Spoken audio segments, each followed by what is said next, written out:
상반기를 마치고 하반기 시작하는 두 번째 주간, 하나님의 크신 은혜와 사랑이 교회와 우리 모든 성도들의 삶에 있기를 주의 이름으로 축복합니다. 지난 6월 24일부터 교회는 상반기를 마치면서 300시간 연속 중보 기도회가 진행되고 있습니다. 또 오늘부터 영아부의 여름 행사를 시작으로 한 달 동안 계속되는 교육부 여름 행사에 특별한 은혜가 함께할 줄로 믿습니다. 저는 지난 주간 동일한 본문을 가지고 여러분들에게 응답의 불이 있어야 비가 온다, 이런 제목으로 말씀했습니다. 응답의 불이 있어야 비가 온다. 다 잊어버렸죠, 여러분? 여러분이 자꾸 잊어버려야 제가 어쨌든 목회할 그 재미가 있습니다. 오늘은 이어서 큰 비의 소리를 듣는 사람에게 큰 비가 온다, 이런 제목으로 말씀하려고 그래요. 다시 말해, 큰 빗소리를 못 들으면 큰 비가 없다는 이야기죠.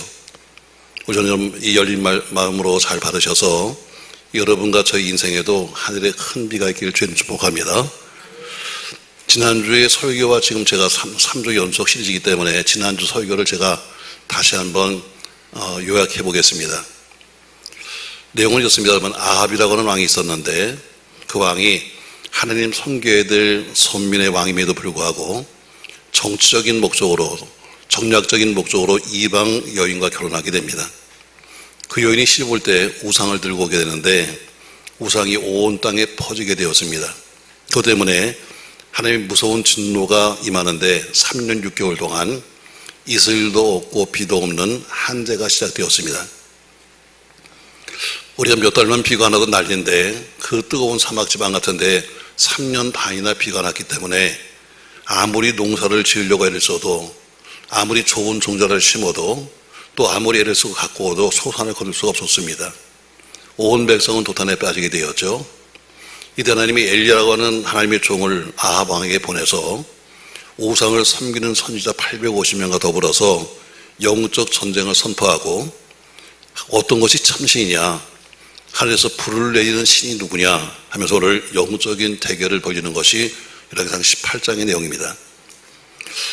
먼저 이방 선지자들이 춤을 추면서 또 주물을 외우면서 심지어 자신들의 몸을 자해하면서 이방 신에게 빌었지만 전혀 응답이 없자 이제 엘리야가 해서 불을 끌어내는 장면이 지난주에 우리가 공부했던 장면입니다. 지금 그들에게 필요한 것은 3년 반이나 비가 났기 때문에 정작 필요한 것은 비였습니다. 하나님께서는 비를 준 것이 아니라 그에게 불로 응답하셨습니다. 그래서 저는 그래서 제목을 잡기를 응답의 불이 있어야 큰 비가 온다, 이렇게 잡은 거예요. 다시 말해, 아무리 응답을 받아도 응답 갖고 해결되지 않습니다. 많은 분들이 목사님 응답 받았어야 하는데 응답 갖고 해결되지 않아요. 예를 들면 아브라함은 나이 75세에 응답을 받았습니다. 아브라함아, 내가 너에게 자식을 주마 했어요. 근데 응답은 받았지만 그러나 자식을 낳은 것은 25년 뒤입니다. 25년 뒤. 제가 어떤 권사님께 2부 때 물었어요. 권사님, 올해 응답 받았는데 25년 뒤에 이루어지면 그때 나이가 몇 살이니까 대답 안 해. 왜? 90이 넘거든. 응답도 중요하지만 응답은 현실로 이루어져야 되는 겁니다. 그처럼 지난주 설교가 응답의 불이 있어야 하는 것처럼 지금은 비가 필요한 때예요. 3년만 기도 속에 비가 필요한데 하나님은 비를 주신 것이 아니라 불로 응답하신 거죠. 우리는 하나님 앞에 나와서 여러 가지 기도 제목을 내놓습니다. 하나님, 우리 자녀요, 우리 가정이요, 우리 건강이요, 우리 사업이요, 여러 가지 내놓지만 하면 그것이 먼저가 아니라 먼저 내가 은혜부터 받는 게 먼저예요. 돈 주는 게 문제가 아니고 건강이 문제가 아니라 내가 먼저 은혜부터 받아야 돼. 아멘을 하면 진도 나가는 거 한 번 더 할게요, 여러분. 우리는 현실적으로 필요한 게 많지만 하나님 입장에서 본다면 네가 현실적인 것이 문제가 아니야. 먼저 내가 은혜부터 받아야 되는 거야. 아멘. 자, 그러면 어떻게 지난 주간에 보니까 어떻게 불이 내리는가? 그냥 불이 내린 것이 아니라 지난주에 저는 여러분에게 세 가지 말씀을 했어요. 우리 영적인 삶과 우리 육적인 삶에 어떻게 해야 문제 해결에 불이 오는가? 자, 말씀 다시 열왕기상 18장 30절로 갑니다. 성경이 답이니까 30절 말씀부터 지난주에 했거든요. 자, 30절 말씀 같이 한번 읽습니다. 엘리야가 모든 백성을 향하여 이르되 내게로 가까이 오라 했습니다. 엘리야가 모든 백성 3년 반의 기근 속에서 정말 살기 힘든 그들에게 말하기를 사는 길이 있다.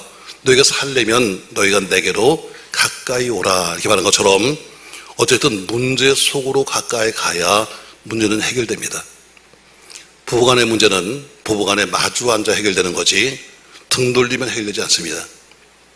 자식이 속을 새겨도 껴안아야 내 자식이지 내쫓아버리면 내 자식이 될 수 없는 겁니다. 모든 문제의 답은 문제 속에 있습니다. 아멘. 저는 여러분에게 말했습니다. 문제가 있을 때일수록 오늘 엘리야가 내게로 가까이 오라 하는데 어때요?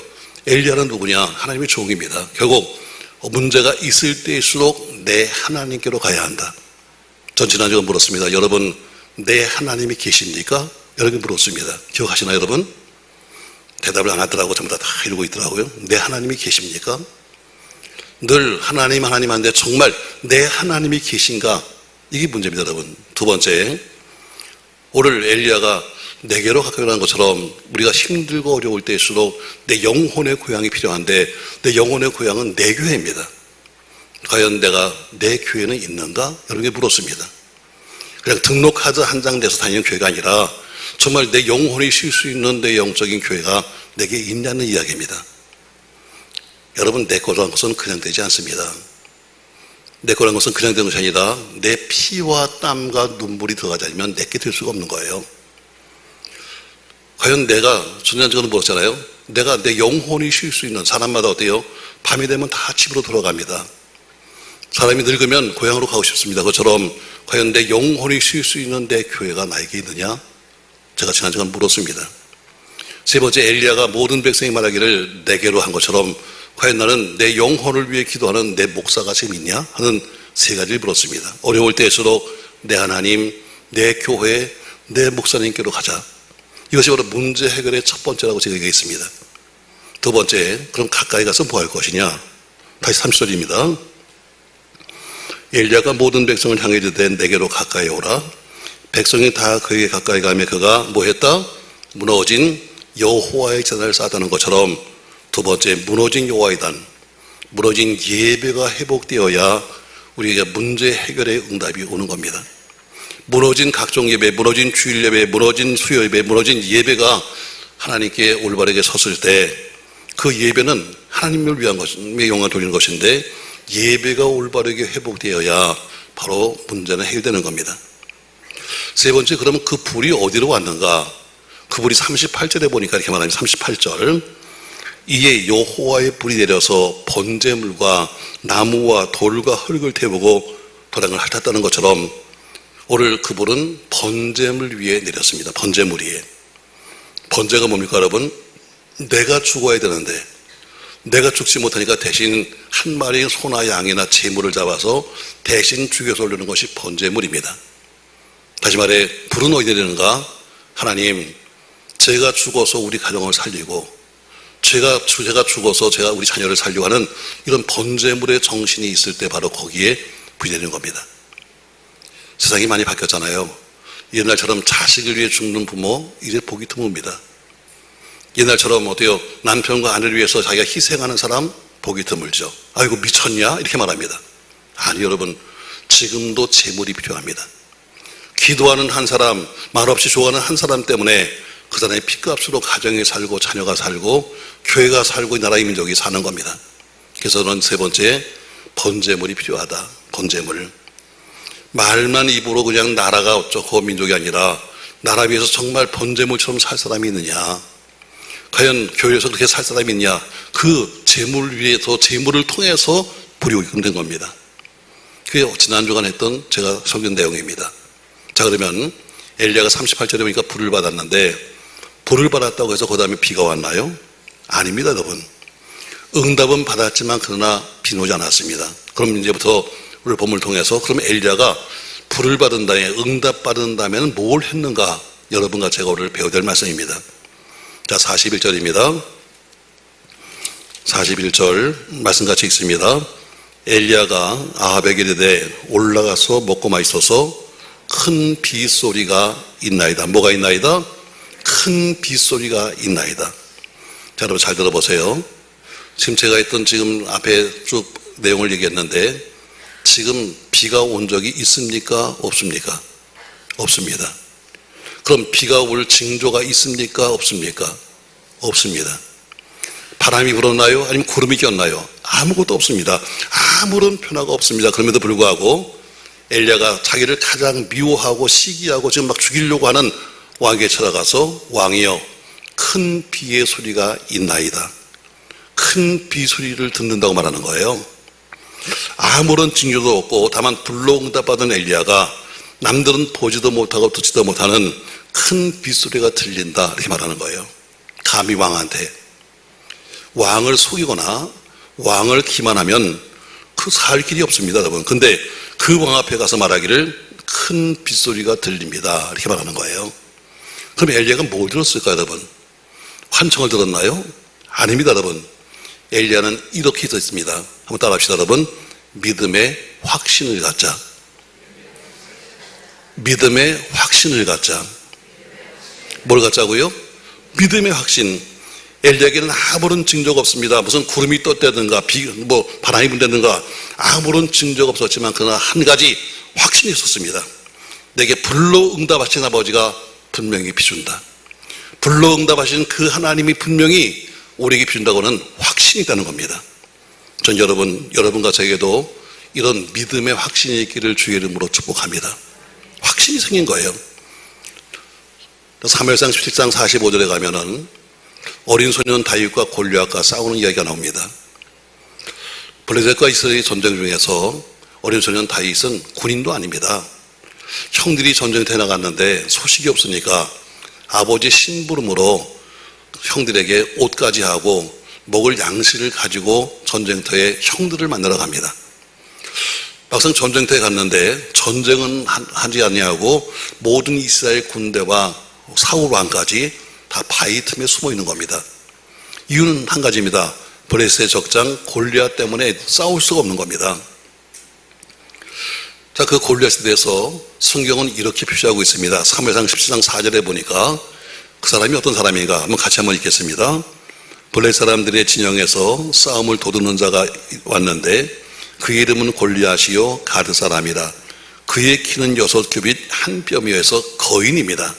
또 5절 말씀, 머리에는 노트고를 썼고 몸에는 비늘갑옷을 입었으니 그 갑옷의 무게가 놋 5천 세겔이며 해서 엄청난 거인의 엄청난 무장을 했다고 말씀하고 있습니다. 근데 그렇게 무장한 골리앗이 와서 이스라엘 군대를 향해서 소리 지르는 겁니다. 이렇게 소리 질렀어요. 사무엘상 10장 8절에 보니까 그가 서서 이스라엘 군대를 향하여 외치되 너희가 어찌하여 나와서 전열을 벌렸느냐? 난 블레셋 사람이 아니며 너희는 사울의 신복이 아니냐? 너희는 한 사람을 택하여 내게로 내려보내라. 나와 싸우자. 그래서 많이 싸울 것도 없어. 너희 중에서 한 명 그리고 나와 한 명 둘이 싸워서 이기는 사람, 지는 사람이 이기는 사람의 종이 되자 이렇게 말합니다. 이때 어린 소년 다윗이 그것을 듣다가 전쟁에 뛰어듭니다. 감히 사울 왕에게서 말하기를 내가 나가서 골리앗과 싸우겠다고 말해요.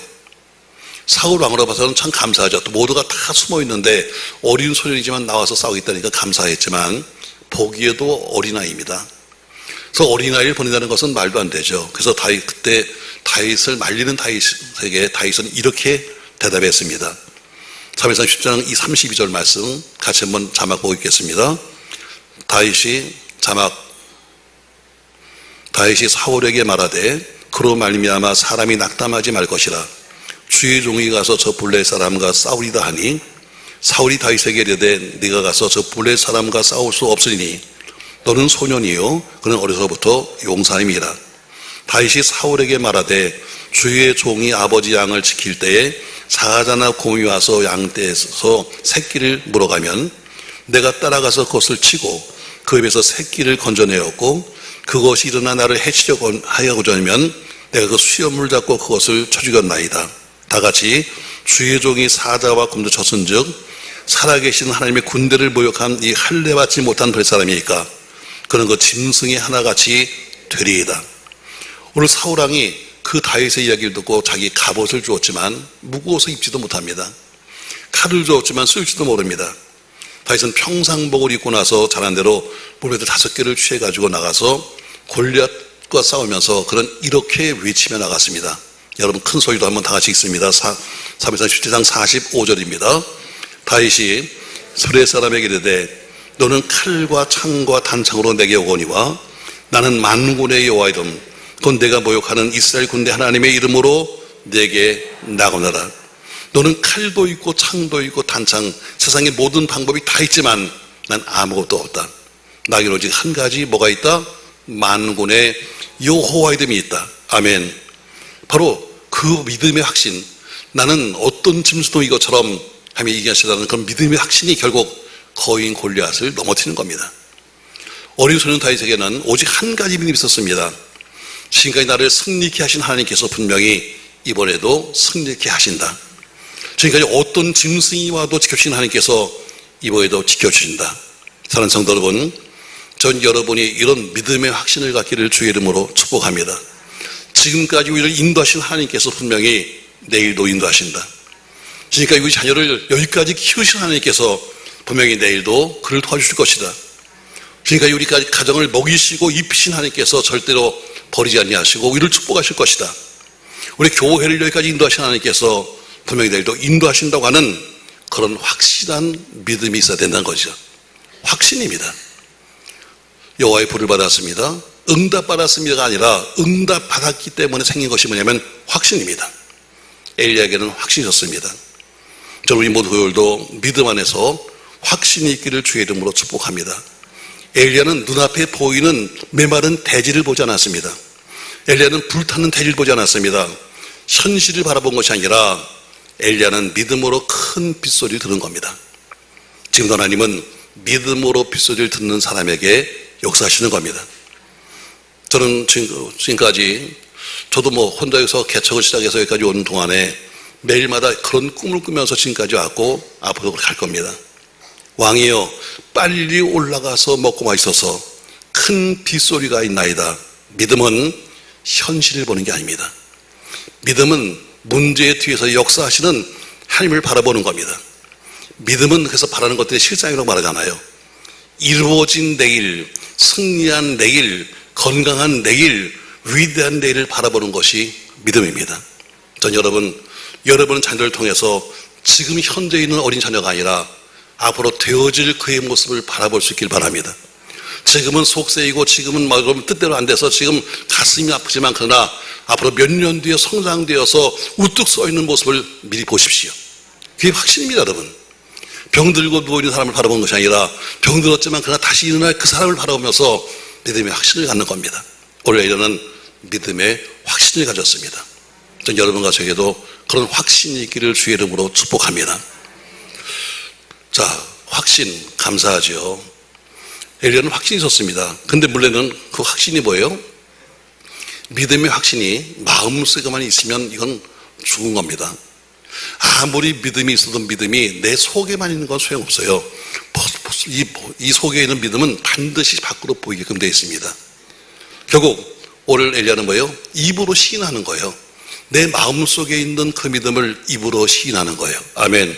그래서 입으로 시인이 중요한 겁니다. 자, 우리가 믿음의 시인이 뭐예요? 자, 우리가 잘 아는 교회 속에서 믿습니다. 아멘. 여러분, 이게 믿음의 시인입니다. 그래서 이런 믿음의 확신은 신앙생활에 상당히 중요합니다. 근데 여기에 또 하나의 우리 모순이 있습니다. 모이기만 하면 믿습니다. 그것도요, 할렐루야, 그 다음에 아멘 백절 다 하는데 문제는 믿는다고 말은 했지 믿었으면 뒤에 따라가는 행동이 없는 겁니다. 믿었으면 행동을 해야 되는데 믿는다고 말만 열심히 하고 다녀서 예수행위 하는 것마다 매일 믿습니다만 했지 뒤따라오는 행동이 없는 겁니다. 사랑하는 성도 여러분, 전 여러분의 삶이 이번 하반기를 지나면서 더욱 풍성해지길 주의 이름으로 축복합니다. 여러분의 모든 사업과 생업과 모든 범사가 100배나 복을 받기를 주의 이름으로 축복합니다. 자, 여러분, 100배란 단어는 창세기 26장에서 이삭이 받은 복이 100배였습니다. 그래서 모두가 100배를 좋아하죠. 자, 창세기 26장 12절 말씀 보겠습니다. 같이 한번 읽겠습니다. 여러분, 이삭이 그 땅에서 농사하여 그 해에 몇 배나 얻었고 100배나 얻었고 여호와께서 복을 주심으로 13절 그 사람이 창대하고 왕성하여 마침내 뭐가 되었다?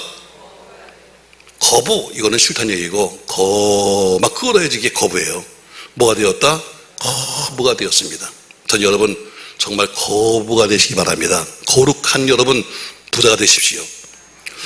전 여러분의 삶 속에도 그렇게 하나님의 은혜 가운데 우리가 100배나 벌받았다는 간증이 꼭 있길 바랍니다.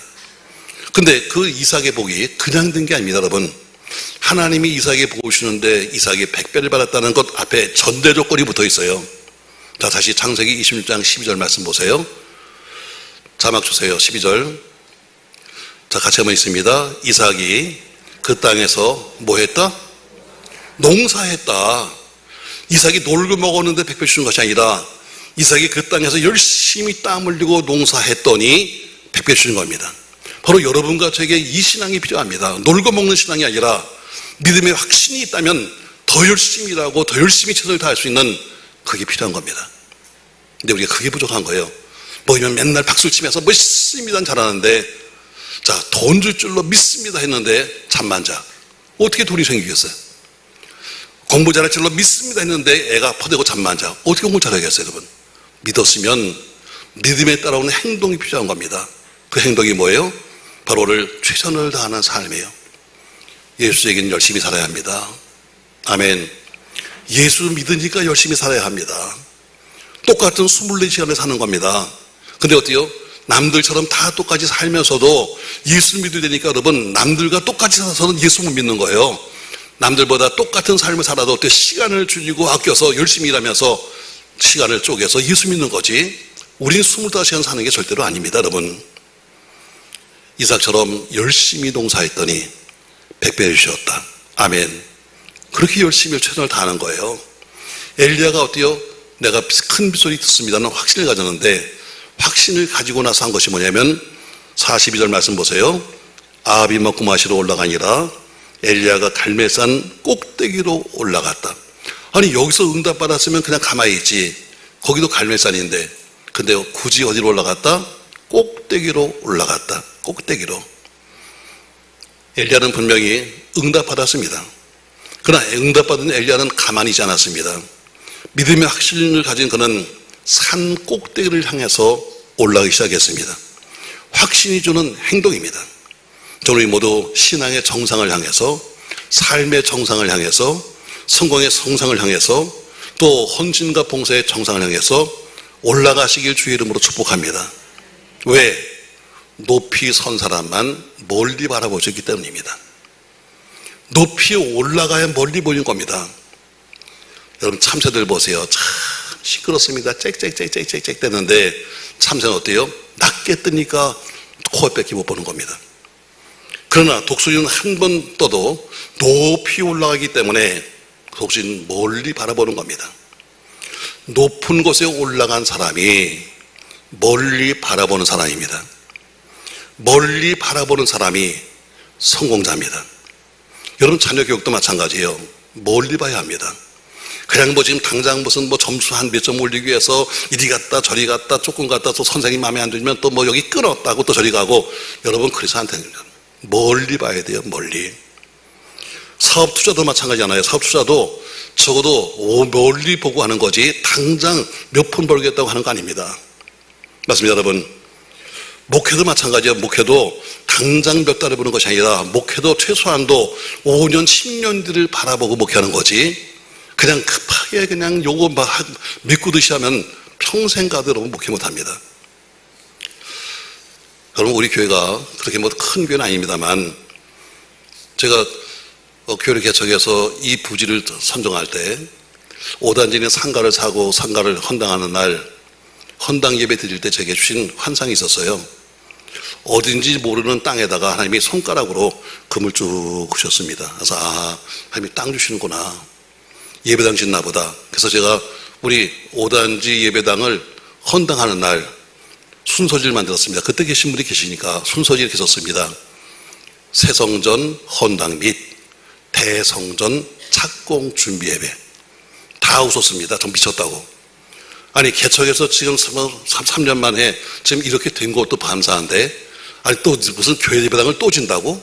저한테 물었습니다. 땅 있냐? 없어. 돈 있냐? 없어. 그럼 어디서 가져갈 건데? 나도 몰라. 그리고 5단지 있는 교회에서부터 시작해서 여기까지 가운데 중심 쪽을 쭉 걸으면서 하나님, 어디가 우리 땅인데요? 어디가 우리 땅입니까? 찾았어요. 그리고 선제가 딱 여기입니다.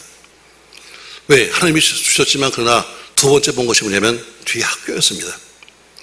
지금은 그 당시만 해도 뭐 그렇게 큰 교회도 아니지만 그러나 어쨌든 앞으로 주차 문제가 제일 심각할 거야. 그러니까 여긴 큰 땅이었기 때문에 자기 자체적으로 취한다는 것은 쉽지 않습니다. 지금 그 당시에는 학교가 누구도 못 들어가게끔 다 주일날 막았습니다. 그러나 언젠가 때가 되면 하나님이 저길 열 거다. 언젠가 때가 되면 저길 열 거야. 그럼 우리는 거길 써야 한다. 왜? 우리 자체적으로 될 수 있는 건 30몇 대밖에 안 되니까 거길 대야 돼. 저희가 이 예배당이 좁아서 별관들을 사기 시작하면서 사실은 옆에 있는 지금 우리 별관에 그 건물도 저희 일부 저희 거 있습니다. 거기다가 주일학교를 넣어도 충분한데 일부러 부용에다 또 밑에 산 겁니다. 왜? 비쌉니다. 오히려 우리가 옆에 있는 것보다 한 2배나 비쌌지만 그러나 산 이유는 뭐냐면 거기는 주일날 최소한 더 100대 이상 될 수 있는 주차장이 있습니다. 주일날은 학원도 하지 않습니다. 아무것도 안 합니다. 그러니까 어때요? 우리가 마음껏 쓸 수 있는 자리를 잡은 겁니다. 여러분, 모든 건 길게 봐야 합니다. 멀리 봐야 합니다. 그냥 참새 마냥 짹짹거리면서 어때요? 그냥 당장 쪼아먹을 것이 아니라 높이 떠야 멀리 보는 겁니다. 신앙생활도 마찬가지입니다, 여러분. 높이 올라가야 멀리 보는 거예요.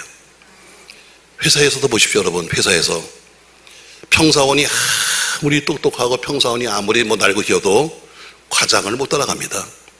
왜? 과장은 평사원 몇 명이 하는 것을 다 눈에 보이기 때문입니다. 또 과장 몇 명이 아무리 떠들어도 부장을 못 따라갑니다. 왜? 부장은 몇 명의 과장의 업무를 다 알기 때문입니다. 아무리 부장들이 떠들어도 사장을 못 따라갑니다. 왜? 사장은 전체가 다 보이는 겁니다. 높이 올라갈수록 멀리 보는 겁니다. 전 여러분 멀리 보십시오. 할렐루야. 여러분 자녀도 멀리 보셔야 합니다. 엘리야가 산 꼭대기로 올라갔습니다. 꼭대기로 올라가는 이유가 뭐예요? 올라가서 우리처럼 야호! 여러분 사진 한 장 찍으려고 간 거 아닙니다. 가서 한 것은 뭡니까 여러분? 오늘 다시 본문을 보세요. 열왕기상 18장입니다. 자, 42절 아합이 먹고 마시러 올라가니라 엘리야가 갈멜산 꼭대기로 올라가서 땅에 꿇어 엎드려 그의 얼굴을 무릎 사이에 놓았다 했어요.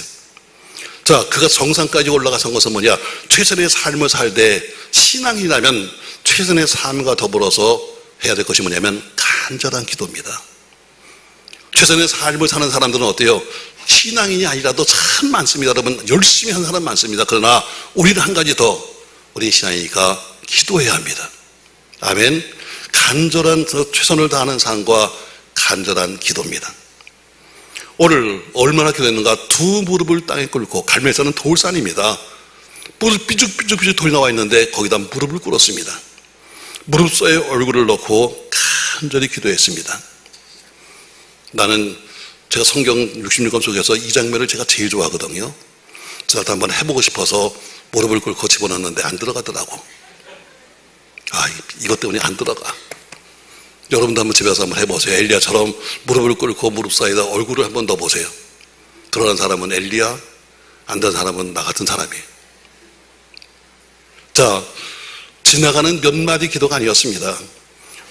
어떻게 땅에 무릎을 꿇었습니다. 무릎 사이에 얼굴을 집어넣습니다. 뭐요? 간절한 기도, 간이 저리는 기도입니다. 최선을 다한 기도입니다. 전 여러분, 많은 사람이 정상까지는 올라가는데 정상에 올라갔기 때문에 신앙을 잃어버린 사람 많이 봤습니다. 정상을 올라갔기 때문에 기도를 안 하는 사람 많이 봤습니다. 그렇게 어려울 때는 무릎으로 살더니 언젠가 좀 수입이 나아지고 자녀의 앞길이 열리고 회사가 좀 커지고 문제 해결되니까 기도를 잊어버린 채 주일날 와서 발걸음만 몇 장 찍어놓고 하는 사람도 많이 봤습니다. 아니 어쩌면 이 자리에도 계실 겁니다. 그러나 엘리야는 산 꼭대기에 올라갔지만 그는 쉬지 아니하고 기도했던 사실입니다. 전 여러분과 저에게도 이런 산을 옮길 만한 영적인 기도, 하나님이 기뻐하시고 기뻐하실 만한 간절한 마음과 또한 기도가 있기를 주의 이름으로 소원합니다. 제가 지금 두 가지 말씀했어요. 응답은 받았지만 응답받은 엘리야가 한 방울의 비를 보지 못했지만 왕이여 큰 비의 소리가 있나이다. 믿음이 뭐 같자고요? 확신 같자. 그러나 확신만 갖는다고 되는 것이 아니라 매일 앉아서 믿습니다 해서 되는 것이 아니라 믿었기 때문에 그는 산 꼭대기로 올라가는 최선을 다하는 삶과 올라가서 뭐요? 간절한 기도가 있었다. 아멘. 다른 거 다 잊어버려도 여러분 내용은 딱 두 가지입니다. 지금 제가 한 거는. 자, 그러면 세 번째 보니까 자, 43절 말씀 보세요. 같이 한번 읽겠습니다. 그가 상한에게 이르되 올라가 바다 쪽을 바라보라. 그가 올라가 바라보고 말하되 아무것도 없나이다. 이르되 몇 번까지? 7번까지 다시 가라. 자, 엘리야가 무릎을 꿇은 채로 자기는 무릎을 꿇은 채로 있습니다.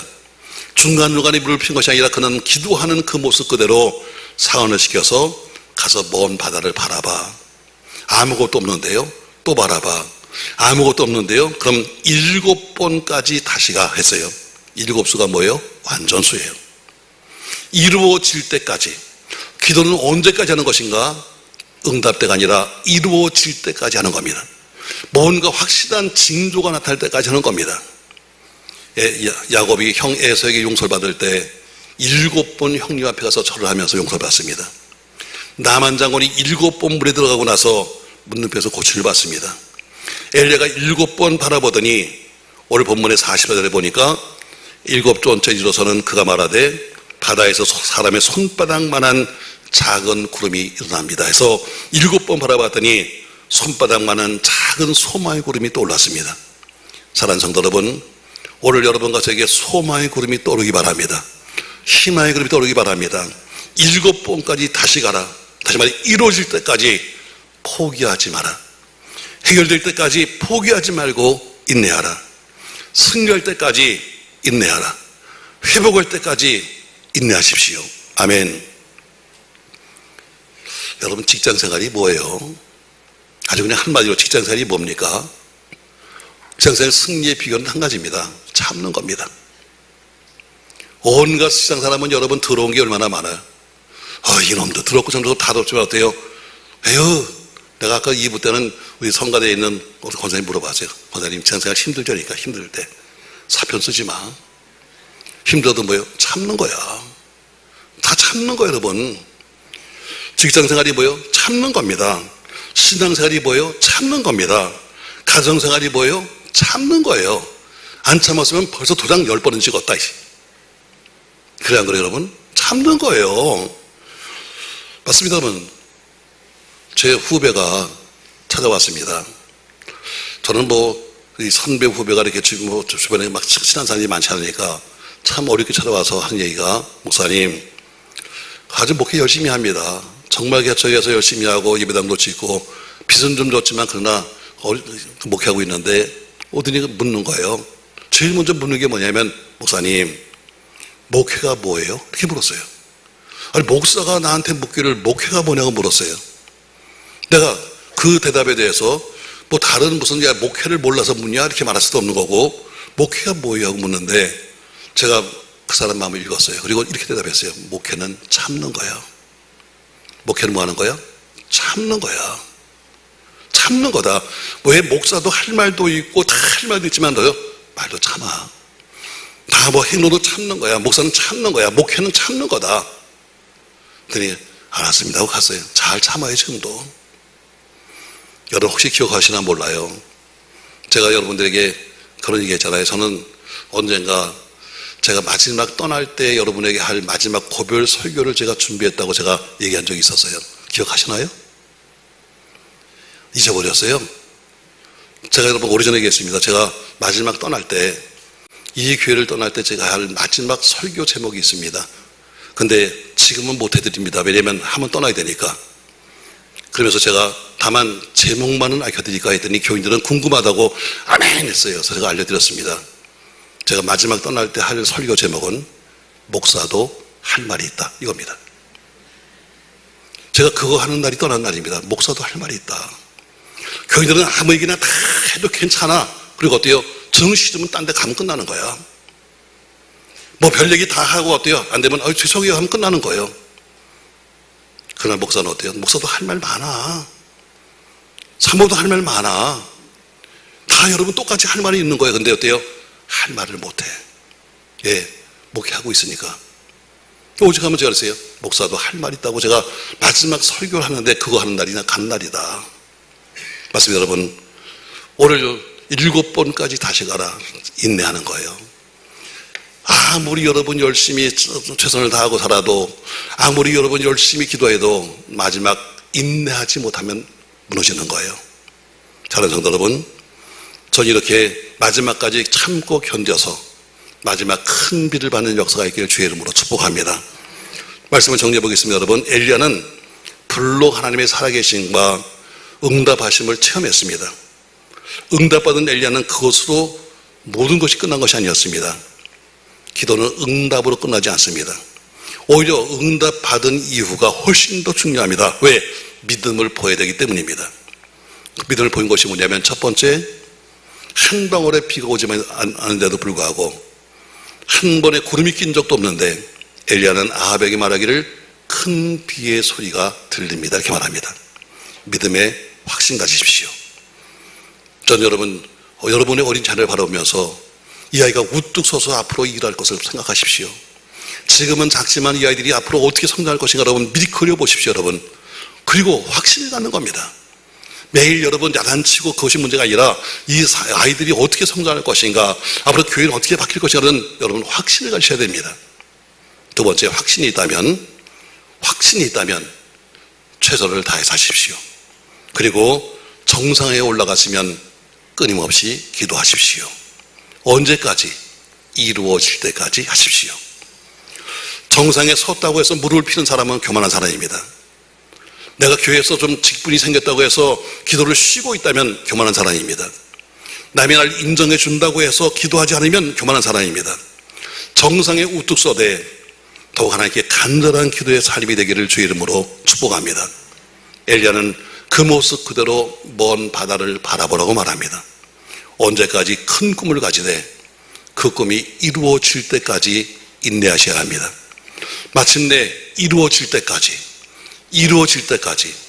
여러분 참고 인내하셔서 마지막 45절에 보니까 조금 후에 구름과 바람이 일어나서 하늘이 캄캄해지며 큰 비가 온 것처럼 전 여러분 큰 비를 체험하시길 주의 이름으로 축복합니다.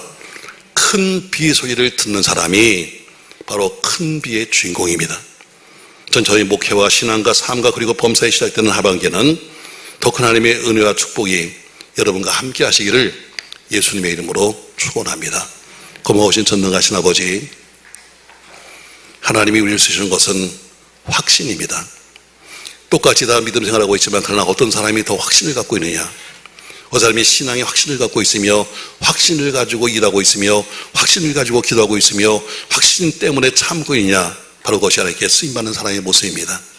응답으로 끝나지 말고 이루어질 때까지 그 모습을 유지할 수 있도록 축복하시고, 이루어질 때까지 오늘도 먼 바다를 바라보는 것처럼 멀리 보며 살 수 있도록 축복하여 주시옵소서. 예수님의 이름으로 기도합니다. 아멘.